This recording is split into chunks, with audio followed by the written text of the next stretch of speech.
Hi, I'm Brad Massey, the Saunders Foundation Curator of Public History here at the Tampa Bay History Center.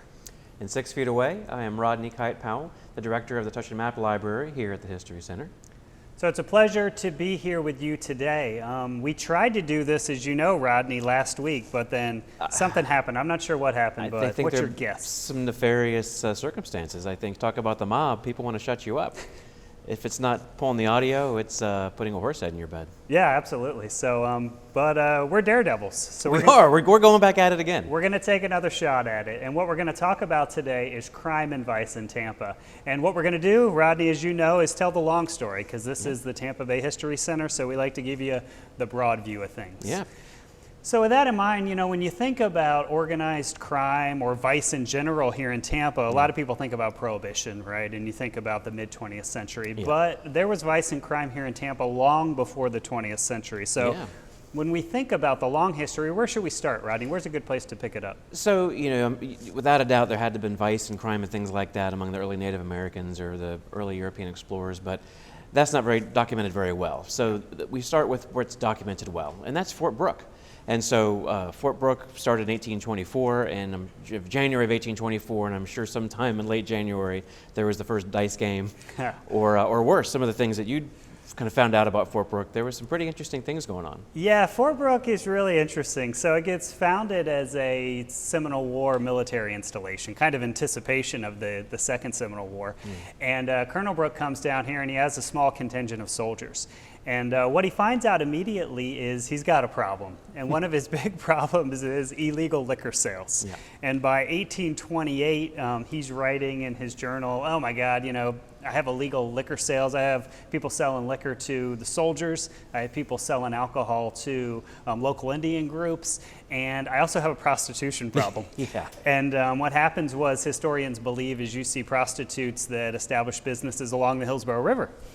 And Brooke's answer to this, which is really interesting, is he says, I want to create a buffer around my military installation. This multi-mile buffer where no settlers can actually be close to FortBrooke. But as you know, Rodney, that doesn't quite work out. No, not at all. No, there's a settlement right across the other side of the Hillsborough River where Publix is today. And so yeah, there's no way to keep people from soldiers, and certainly no way to keep prostitutes from soldiers during that time. Yeah, and so before the Second Seminole War, while Colonel Brooke is still here, at one point he has about 170 military personnel, and he has almost 30 of them under lock and key, so he has to incarcerate them. And it's because of the liquor sales, it's because of these nefarious dealings, and then he has another criminal problem that we don't think about much because it's more related to military law, and that's desertion. So nobody wants to be here. That might be an exaggeration, Rodney, but a lot of troops don't want to be here heading up to the Second Seminole War, and Colonel Brooke is finding that, you know, troops are leaving left and right. They're trying to get out of the Tampa Bay area.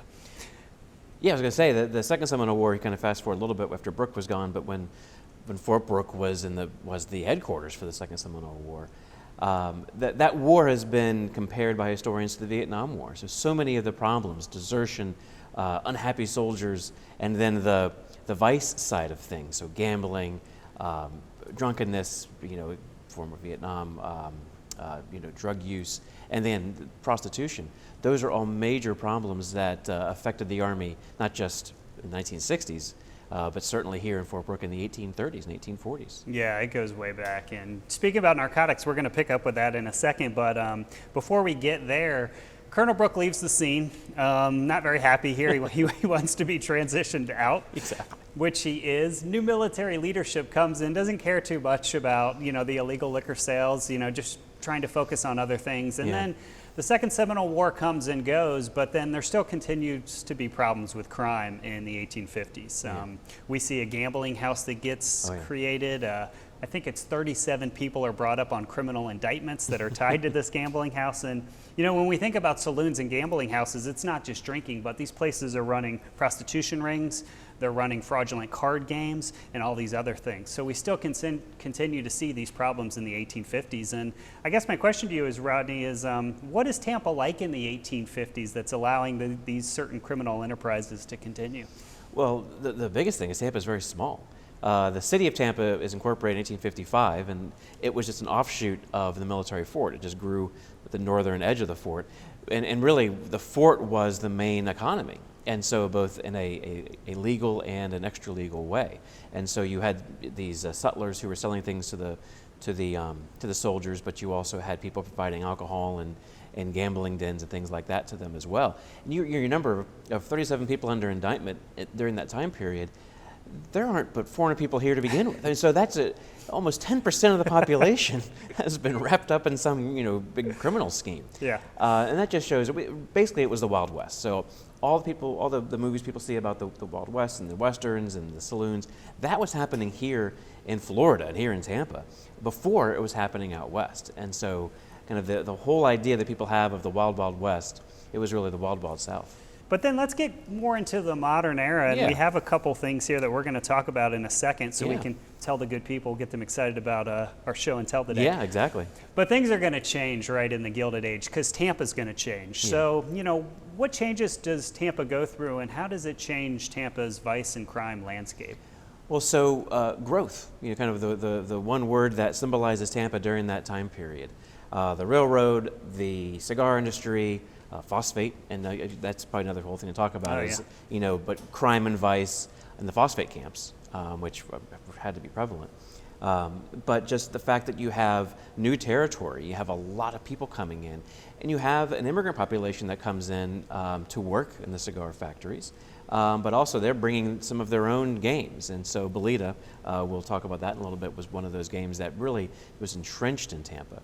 But you also had the transition away from FortBrooke, the military fort, to FortBrooke, the town, which was outside of the city limits of Tampa until 1907. And it became just this incredible hotbed of crime and vice and kind of everything you wanted that was illegal. You just go down to FortBrooke, and that's where it was. And then, of course, the creation of Ybor City in the 1880s, which was seen as a place where there was quite a bit of vice. But it's also a place where just you have these immigrants trying to make a living. We're going to talk a little bit about Charlie Wall, because he's this interesting criminal figure that spans the Gilded Age during the age of the Imperial Theater, Bolita, all the way up to after World War II. So what can you tell us about Charlie Wall? Well, so we could do an entire show on Charlie Wall, but the basics of Charlie Wall is that he came from a very prominent Tampa family, the Wall family, that actually started in Brooksville and then came down to Tampa. So doctors and lawyers and mayors all kind of coming out of that same family. But Charlie was the black sheep, as he's almost affectionately called among the Wall family today. And he very quickly turned to a life of crime and vice. And he's got that start in the town of FortBrooke, where he worked at a gambling house. His kind of main address of correspondence was this place called the Eagle Saloon. And so he got his mail at a bar. So that right there kind of tells you a little bit about Charlie. But as FortBrooke began to transition into more of a industrial place and was taken over by the city of Tampa, he transitions to Ybor City.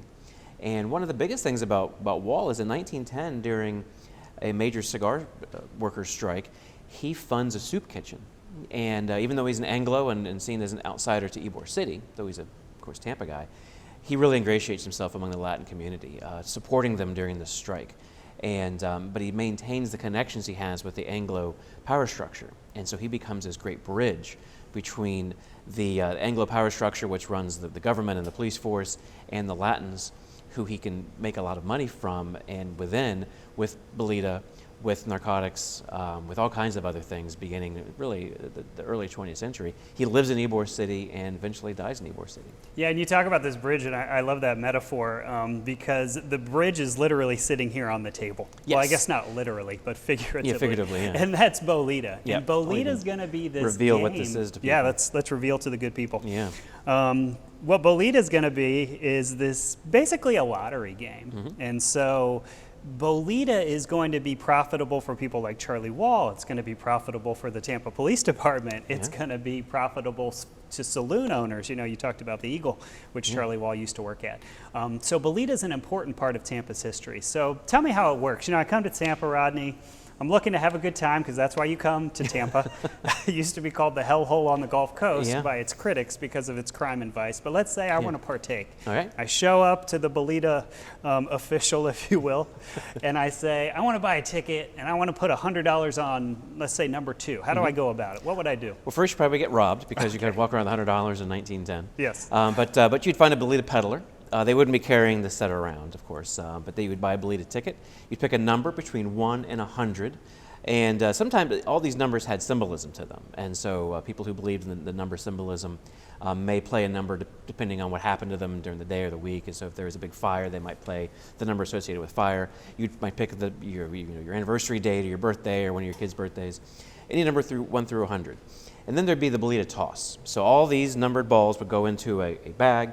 The Bolita throwers would literally throw this bag from person to person, and then the designated person to catch it and kind of call the number for the day would catch it, grab one ball from outside of this case, cut it open, and that number would be the Bolita number for the day. So if there was a lot of action on, say, number 5, that's what the number you put on $100 on, maybe 5 was the number for fire, and there'd been a big fire. They can control actually what number to some degree is revealed. You can weight it. USF actually has a set with a weighted ball with lead in the middle of it. You can freeze the ball so you can feel it through the bag. And if you know that you want to avoid a number or you want to call a particular number because somebody has money on it, then you can feel for that, the weight or the cold, and then you can call that ball. Yeah. So it's funny, the games are rigged sometimes, as you said. There's weighted balls, there's frozen balls, but they can't be too rigged, right? Of course. You have to have faith. People have to win. There have to be payouts. Yeah. If I put money on number 5 because I only rolled 5 cigars before there was an early morning strike and then we all walked out, I got to win occasionally, right? They can't always not let that 5 win or that number that people put money on. Exactly. But then there's other crimes as well. Tampa's known as a hotbed of narcotics trafficking. So in the early 1900s, we see all these narcotics coming through the port, especially after the 1914 Act. A lot of people think, well, narcotics are dangerous. They're probably substances that have been banned for a long time. But that wasn't the case. Yeah. I mean, you used to be able to get your heroin. You could order it right out of the Sears and Roebuck catalog, right? Yeah. And they'll even send you a syringe. Yeah. But then as American society starts to change and these things are outlawed, what you see is it offers criminal opportunity. And Tampa's a place where all these narcotics start to come in. And they're sold in these saloons, as you said, and then a lot of the narcotics are going to be distributed throughout the United States. So what else do you think about when you think about narcotics and sort of other crimes that are certainly tied to Bolita, but not necessarily Bolita focused? Well, one of the stories that is so persistent in Tampa history that's related, or maybe not related, to Bolita or narcotics or prohibition, which we're going to get into, or even the smuggling of illegal aliens, which is something that has been said, is the tunnels in Ybor City. So people, wonder about these tunnels. Are there even tunnels in Ybor City? And if there are, what were they used for? And actually, I've been fortunate enough to actually go into one of those tunnels. And they were not constructed for moving narcotics or moving people who are in this country illegally or for anything. They were for moving sewage. They were early sewers. And whether or not their use had changed once the modern sewage system was, or for the time modern system was put in place in the 1920s, so they could transition the use of this.